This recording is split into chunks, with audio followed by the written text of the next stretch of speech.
So hello everybody, sorry for speaking English, but my Polish is being very limited, usually only 2 words, which is kawa and piwo, I think the most important one. I'm not sure which is first and second, it depends a little bit on the time of the day. Right.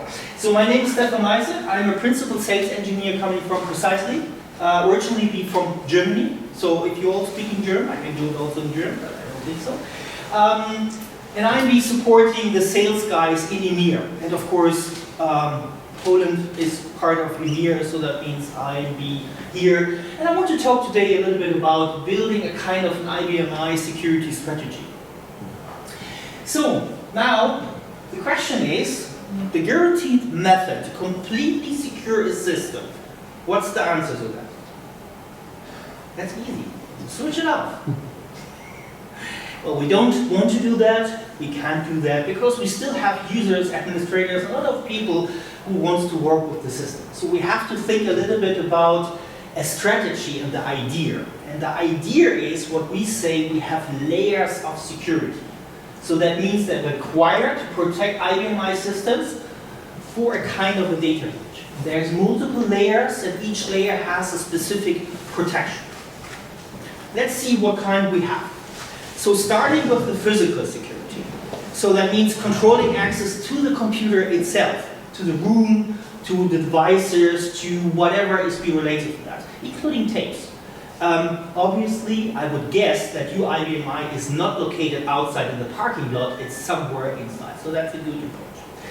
So locking all into the place, so that means just the storage devices, locking front covers, secure power and other cabling, that's things you have to consider. And of course, authentication and access protocols. So I'm talking about the room and look about who has a key, who has an access card. And of course, it's quite important also to have data protection. That means not only a single system, maybe a second or third system. And really looking for DR, meaning tapes, needs also to be protected. And physical environment, I mean air conditioning and all of that. Firewalls, look into that, routers, switches, and other things that are related into that. Power, cabling, when it comes to network devices. Unauthorized access to specific network things, you know, sniffing and all of that. Monitor for these installations, so does somebody maybe has a rogue router be connected to that. And of course, use somehow some encryption for the networks, specifically to Wi-Fi, but of course, maybe to other protocols. And VPNs, it's quite important. Peripheral devices, I mean, even printers is quite important to think about that. Sensitive information.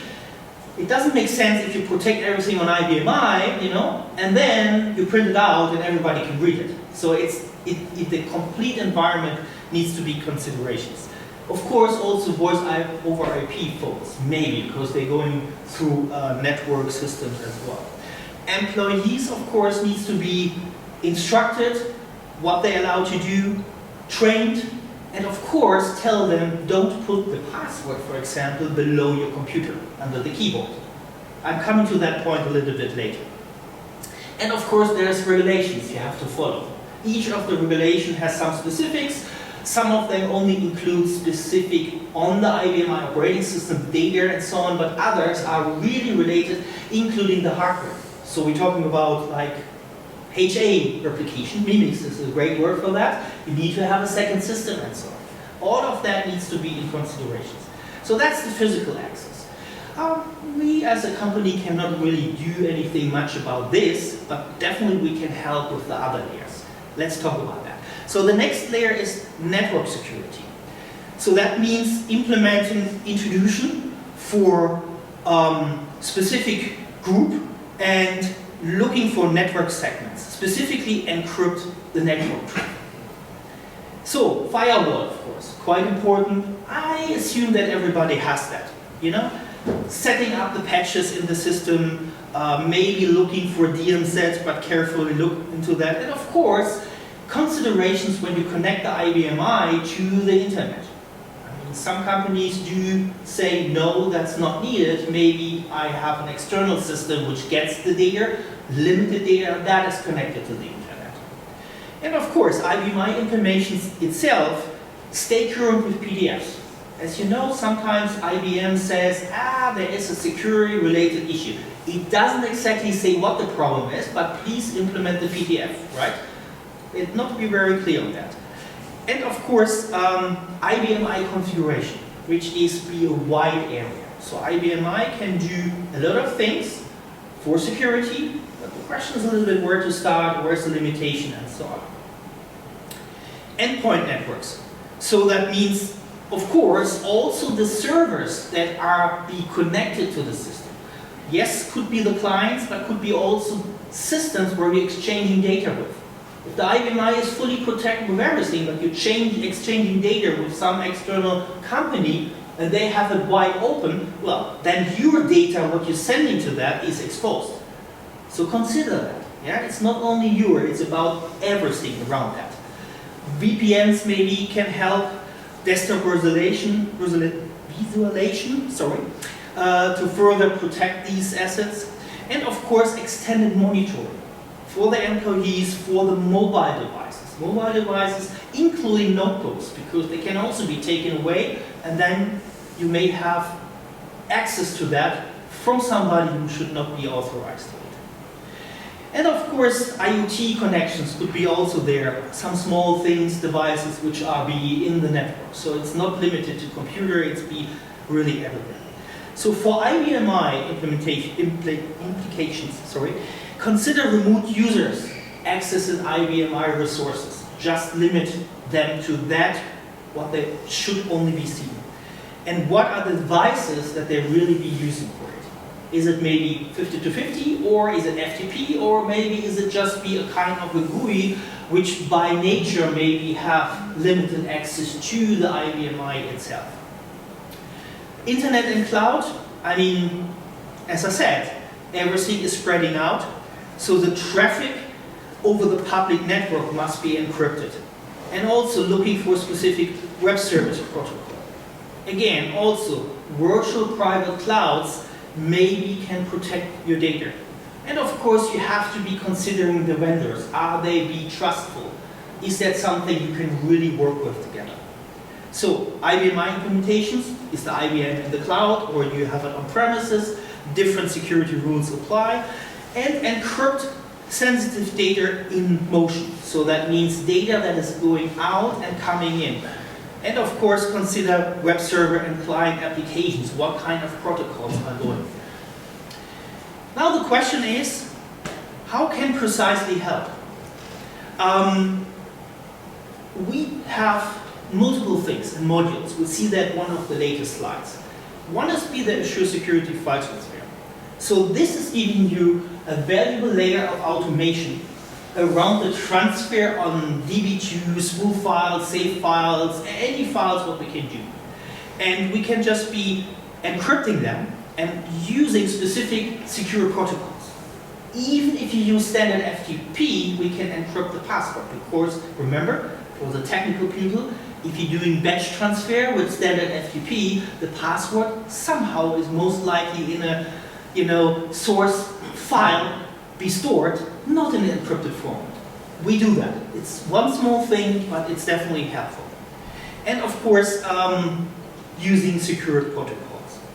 Also, we can have some kind of a PGP add-on. So that means that encryption is not based on most likely IBM I standards, which we can offer, but also on standards that is for non-IBM I systems. Windows, Linux, or whatever platforms, because that is a standard protocol which everybody understands, or you could say PGP is available for everything.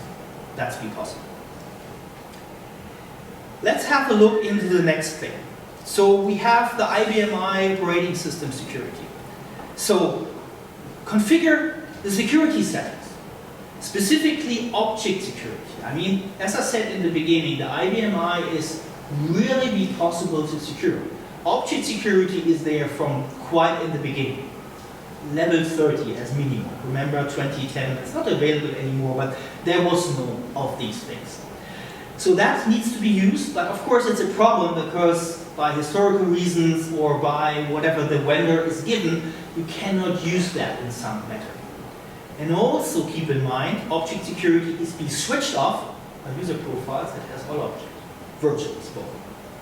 And of course, as I mentioned before, keep the operating system current PTF, because with the current operating system you have higher levels of security even for data transfer if you're using SSL, TLS versions and so on. And also, that's what I said with the all object, manage the user profiles. Okay, system value setting. Quite important. I said it says must be set to 40 and 50. I think 7.5 is now be forcing that to 40, is that true? Or 30? Something change was there. But definitely, I mean, minimum is 30, but it should be set, that's what I think, to 40 or 50. Also, of course, this, of course, activates then system integrity protection. So object domain checking, parameter validation, object hardware storage protection, and of course prevent direct access to the object itself.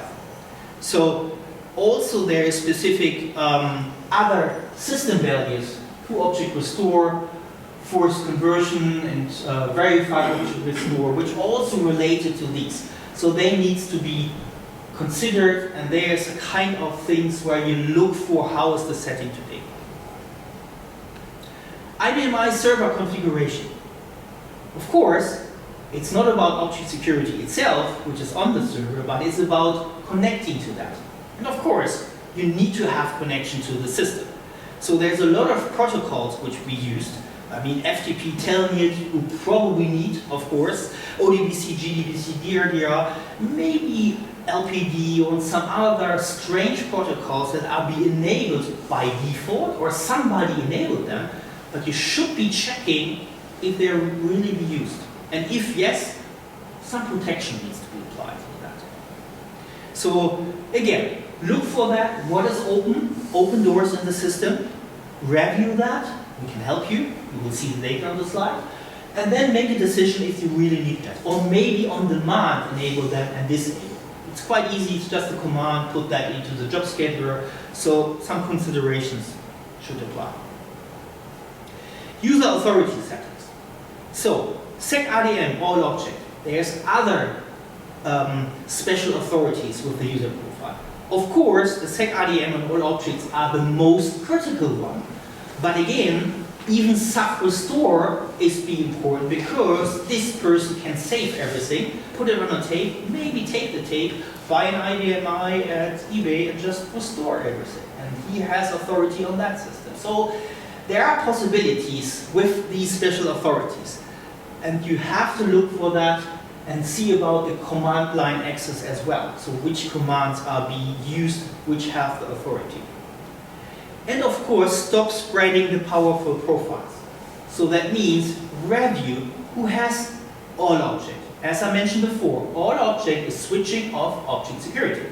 So even if you have done that very great and set it probably, which I haven't seen in reality because there's always something which is not be correct, with all object, it's switched off. So look for that. And maybe you think about temporary giving users some higher priority and not for all the time. In the reality, it works in the matter, somebody says, I need all object. Okay, you get it. And then the person who has done that and changed the virtual profile maybe disappeared from the company and nobody removes that and this person has it forever.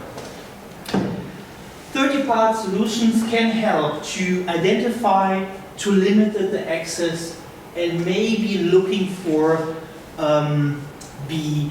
elevating that on a temporary basis. Staying current on operating system releases. I already said that a little bit. With operating system versions, you have higher security settings. For example, if you have communication, you can have a higher SSL or TLS version. And of course, a lot of things be more secured and more options are available. And PTFs, as I said before, specifically when you're running some kind of these open source stuff, because this is be very well known outside in the, I would say, hackers community, because IBM is a little bit more a black box, they don't have ideas about that, but the open source stuff, they know, because that is existing also on Linux, Windows, and if the issue, security issue exists, let's say in some of the Samba or OpenSSL SSH protocol, it most likely exists on the IBM I as well. So that means nowadays it's more important to put the PDFs than I would say some years ago where only, let's say, IBM I stuff is be in there and no open source. And there's a possibility to subscribe to the IBM security bulletins and the notes, and then this is quite helpful. So how can Precisely help? Two things. First is we have a Azure Security Risk Assessment tool. So that checks all the IBM I security settings. You can get reports in PDF, HTML, or I didn't mention that in text format if it's supplemental reports. And then it also gives recommendations based on IBM I. And the interesting thing is, we can give you a 30 days trial period from initial install. It's just a Windows tool, install, and then it connects to FTP and installs the solution there. But it's also possible to have separate installation, run it solely on IBM I, take the information, copy it to whatever PC, and then just generate on that.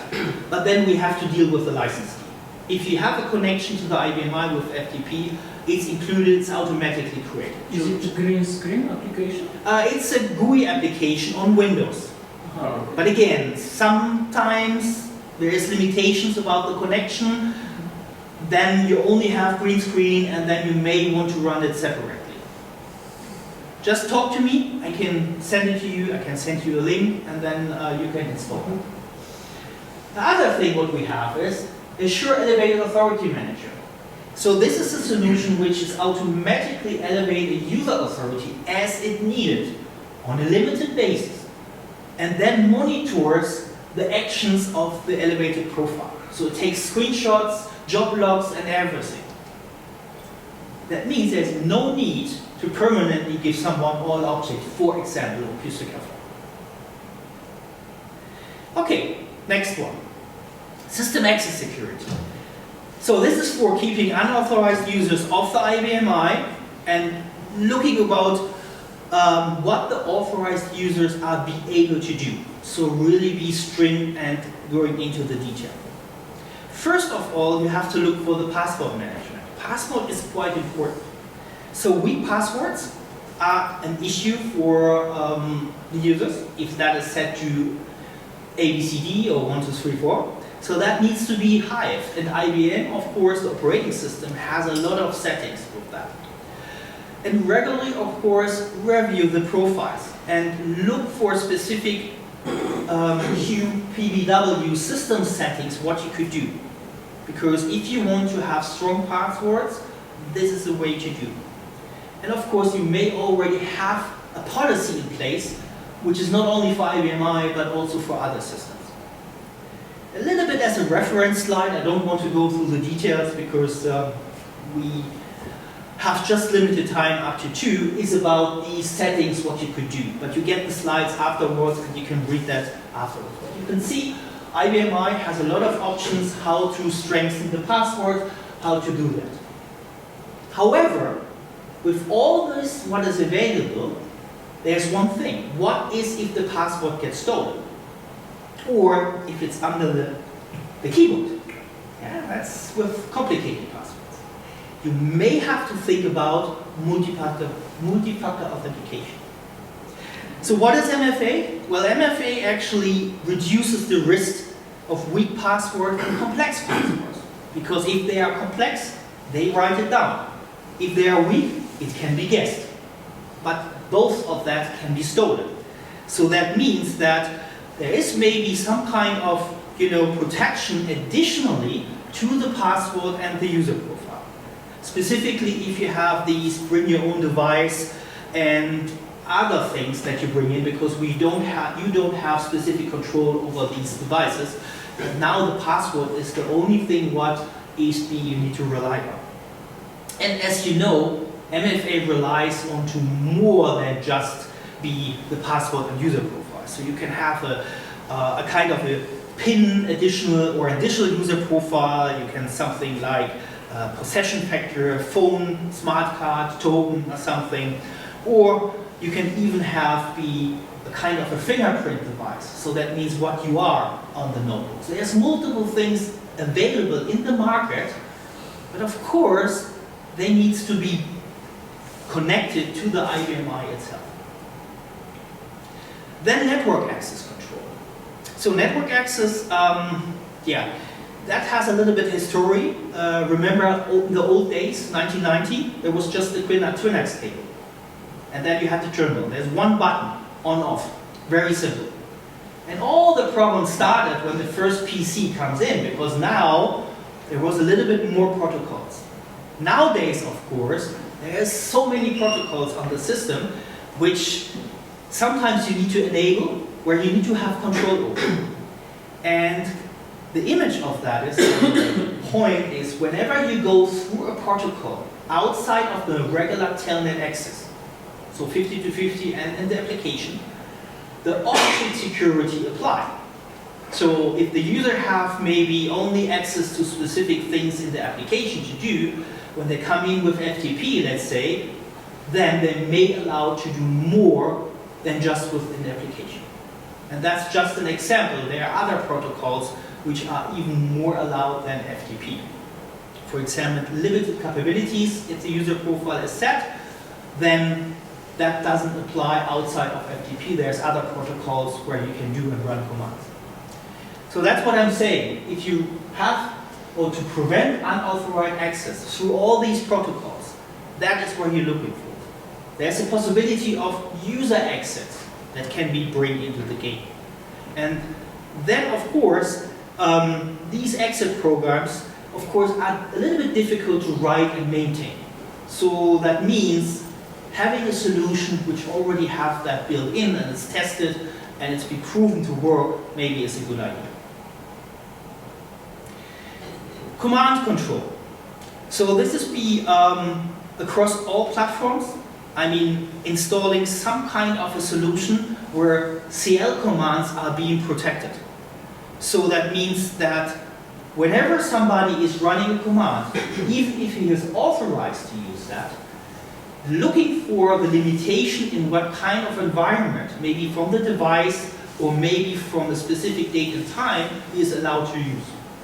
Power down system would be just an example. Yeah? Maybe that needs to be limited to just the console or to local devices where you can run that, and not through VPN and everywhere. Yeah? So this is specifically for profiles that have high privileges, because if they running that command, then of course they can do a lot of harm to the system. And of course you can also attach an exit program to that, to a command, and then control completely if it's allowed, not allowed, even if the user is having the authority to run everything. And then of course you can lock down the usage of these CL commands. Power down was just an example, but also start SQL, update data, or anything that harms the system or the data itself. So how can precisely help? Well, we have a multi-factor authentication, assure security. So we are heighten or we strengthen the login security by requiring some additional thing, a token that we either be getting through RSA or radio servers, or we can generate that by ourselves with an integrated one. Usually for 50 to 50 logon or for any interactive logon. Then we also have Assure System Access Manager. So here we're securing and monitoring all the points of entry. So protocols that's going in, but also protocols that's going out. That could be network access, database access, and of course command line access. Command line means CL commands. It also complements the MFA module when it comes to other protocols that are non-interactive. So for example, FTP, ODBC, IFS, access, and so on, where we can additionally add on specific MFA. We call that advanced MFA, and the other one is standard MFA. Okay, file and field security. So here is another layer where we're ensuring that sensitive data cannot be changed by unauthorized individuals or be seen, whether it's be internal or external, because now it's coming closer to the data itself. Object level authority, that's what I said, you know? For any file, it doesn't matter if it's been the IFS or object, that have sensitive data, that is important, then of course it's set to public exclude. But remember, all object, switch that off. You know? Designated users, they only need access to file with private authority. And also you have to look for group profiles that can help with administration. Access via application technologies can be used with program adopted authority or maybe profile swapping. There's an API where, for example, you go into the system, but then if you're accessing specific application, you are with a different profile accessing that. That is possible in some of the new operating system versions. So that helps, in fact, to hive the object level authority management. Then there is something else, 7.2 operating system and higher, RCAC, row and column access control. So this is a specific module you can install and then just using SQL commands to be controlling the data in rows. Limit that what the user is allowed to see. So that means that saying specific records that are outside of the local country in another country, they should not be working with. So that means an exit program can be attached and then these records will not be seen by the user and cannot be changed. That is only for DB2 files, not for IFS files, of course, obviously. And it is compatible with FieldProc. I'm coming to that later. That's another exit program. So you can combine both technologies to limit what the user is able to see and also what he is able to change. File access protection. Also building object level authority specifically for files. Because here we have techniques possible to more protect what is possible for the file itself. So that means that only the file can be accessed by specific commands or maybe with specific days and time or other factors that applies. And of course there are also solutions which can help that with exit programs. Logging should be enabled, of course, to log the authority. In the latest operating system, what means latest, 7.3, 7.4, there's an authority collection tool which really helps to understand the object level security. Also what we have is encryption. So encryption, as simple as it means, changing the data into some kind of an unreadable format with an algorithm and an encryption key. It's a standard that exists everywhere. That, of course, can be applied to IBM I as well. So, and then make a decision about when the encrypted data needs to be accessed, what kind of data should be shown to the user. There could be somehow a little bit limitation about either no or completely yes, or maybe it's masked and only partial of the data can be seen. Or making a decision about he cannot update, but he can just see the data. There are some requirements, of course, which require us be setting up the encryption. Nowadays, also external encryption key should be stored outside of the IBM. So how can precisely help? Well, we have Assure Security encryption. So that is protecting transparently the sensitive data at rest, which stays on the IBM I, with a kind of an NIST certification and AES encryption algorithm, which has built-in masking.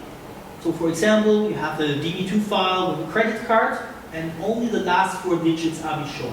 Transparently means it's an exit program, and doesn't matter in which way you're accessing it, only that last 4 digits will be shown to the user. However, it goes out of the system, interactively or through any other protocol. And of course, there is support for a KMIP protocol coming from ACES to store the encryption key outside of the IBM I itself. But internally, the encryption key will also be encrypted itself. Then we have Assure Data Access Monitoring. So that's a unique solution which is based on RCAC. So it's a kind of a front end, because RCAC means you need to deal with SQL commands. Not everybody understands that and uses it. So it can help for limiting what kind of data can be viewed, and also create reports a little bit for monitoring, and then of course be helping to ensure that the user will be limited to specific records. While encryption itself is based on field proc, that means the field itself, while the data access monitor can be on a record level. Okay, security monitoring reporting. So this is quite important. We have a lot of customers who's just starting with it. Monitor that, not really be blocking, limiting, whatever. First about to understand what is going on the system continuously. So that means logging all security related events. That means having a tracing and a documentation about what has been changed, when, where, who, which kind of device, what kind of tool. Was it application, outside, inside, commands or something? There's some kind of techniques, of course, to enable that. In the operating system, system audit, obviously. You may already have that enabled, so that means that can be switched on. And then, of course, you have comprehensive monitoring, depending on whatever values you have to be set to put in the Q audit journal. It's huge if you switch on everything. Huge also means finding the needle in the haystack. So maybe there is something which can help you to find that. It's also configured in 3 different levels. So you have system-wide, change order, or specific objects you can monitor. With change object auditing, also consider that sensitive. Don't put that to all objects. It's creating massive data. And then, of course, you can also go for the users. So change user order. Details, of course, are in the big security documentation from the IBM operating system. I really recommend to have a look into this. There's also Q audit system values. I don't want to go into the details about that, but just give you an idea about where to look for that, which define about what is switched on, is it switched on in general, and what kind of information is be logged into the Q audit journal. Yes, and there we in the Q audit journal. And of course that is in QSys. The receivers can be somewhere else. But there's only this name, and it only can exist once. And of course we have the display journal command to have and look into it. And yes, of course you can put that into a database file and you can run some kind of SQL command over it. But again, that's the manual. There are some tools which are helping to do that a little bit more better and automatically.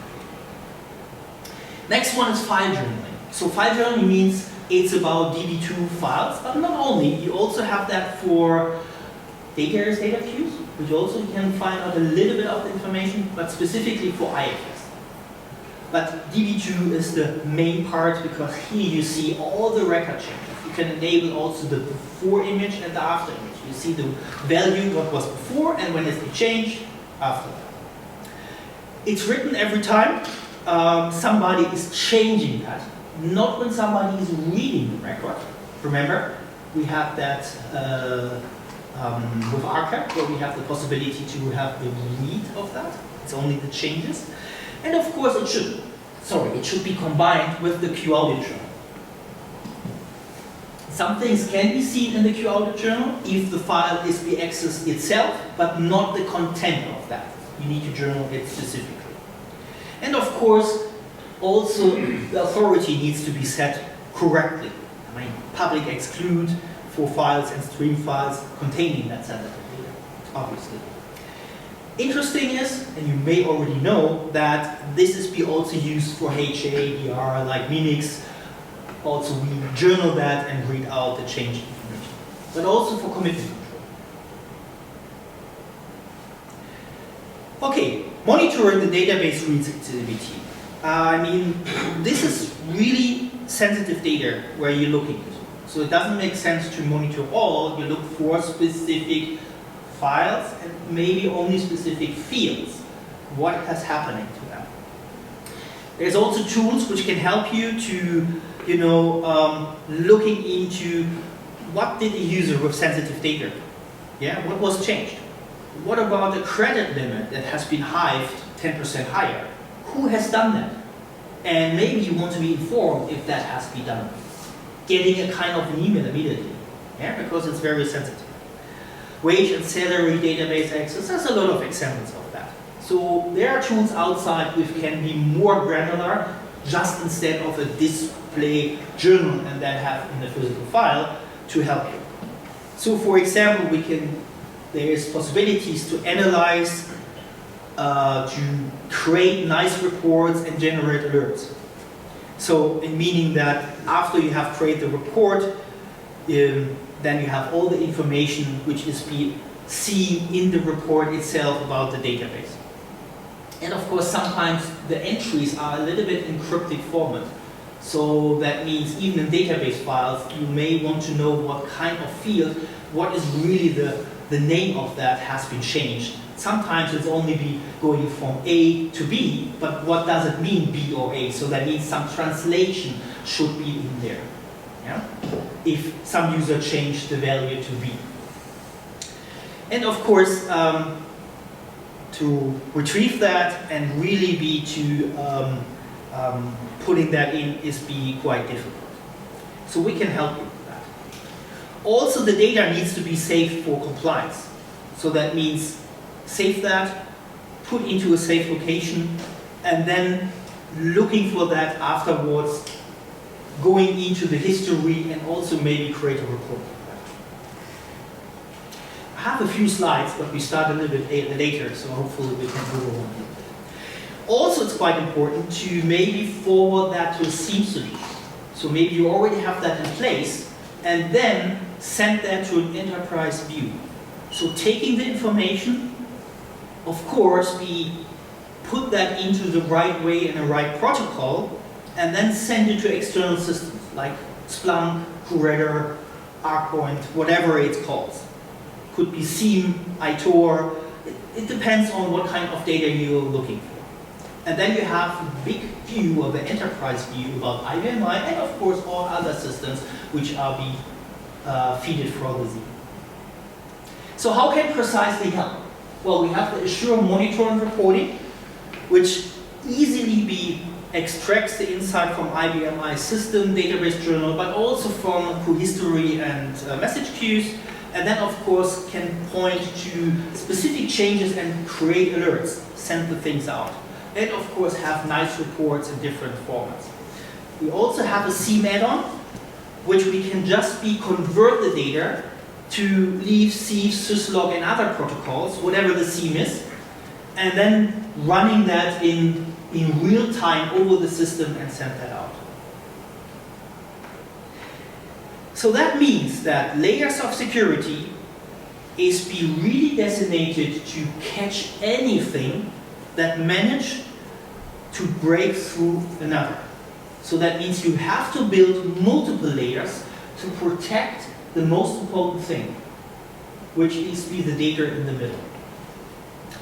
And that's quite the last slide.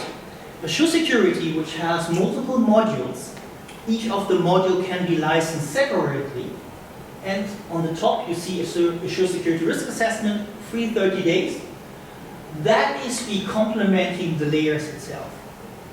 So you can combine the modules and then it will help, in fact, to make the system more secure. Questions? Of course, we can talk about some of the modules and some of the things more deeper. We are happy to help you and show you the software and answer questions also at another time.